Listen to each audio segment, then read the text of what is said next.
shirkadda Baraka Insurance ayaa magaalada Muqdisho ku qabatay kulan aragti wadaaga oo ku saabsan caymiska shirkadaha iyo dadweynaha oo ay ka soo qayb galeen qaar ka mid ah mas'uuliyiin ka socotay hay'adaha dawladda iyo kuwa gaarka loo leeyahay.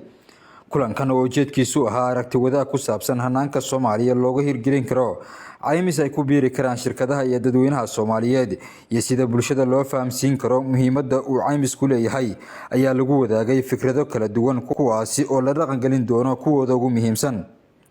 سلام حسين محمد iyo Usama Abdi Ali oo ka socday shirkadda Baraka iyo hirgelinta mashruucan ayaa sharaxay shaqada ay qabanayaan. kulankan maanta wuxuu ku saabsanaa aragti wadaag ku saabsan in la isku keeno shirkadaha gaarka loo leeyahay si looga tashto caymiska shaqaalaha iyo dadweynaha. caymiskaasi oo ah caymis haatan wixii ka dambeeya la soo bandhigi doono.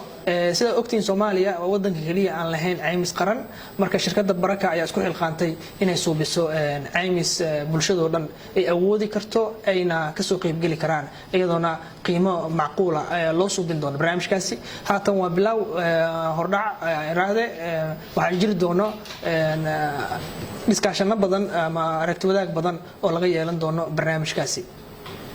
maanta ma tahay waqtigii la heli lahaa pool ama qaanad ay iskugu imaadaan kambaniyaasha waaweyn oo leh shaqaalaha waaweyn tirada badan. ma la iskugu imaan karaa pool dhan 20,000 oo shaqaale ah oo kambaniyaal waaweyn ka tirsan ayaga lacaga ku shubtaan poolkaas laga daaweeyo haddii riski ama khatar ay u imaadaan la helo qaab riskiyada ama khataraha ku imaanayo qaanadaas lagu maamuli karo ama lagu control karo. macnaha ujeedada ugu weyn ee maanta aragtidan aan macnaha ka wada hadlayno waa noocaas. madaxda ka socotay hay'adaha gaarka loo leeyahay ayaa sheegay in caymisku anfacayo shirkadaha iyo shaqaalaha Soomaaliyeed. dabka ama hadda markasta suuqiya gubto oo ama bakaaraha mar oo gubtay kii ugu dambeeyay waxa maleynaa Madiina oo ka gubtay marka insurance-ga hadda aan aqrinayna oo nohor yaalo oo Barakane waxa qayb private sector-ka Soomaaliya waxa ku socdo horumar zaid u fara badan.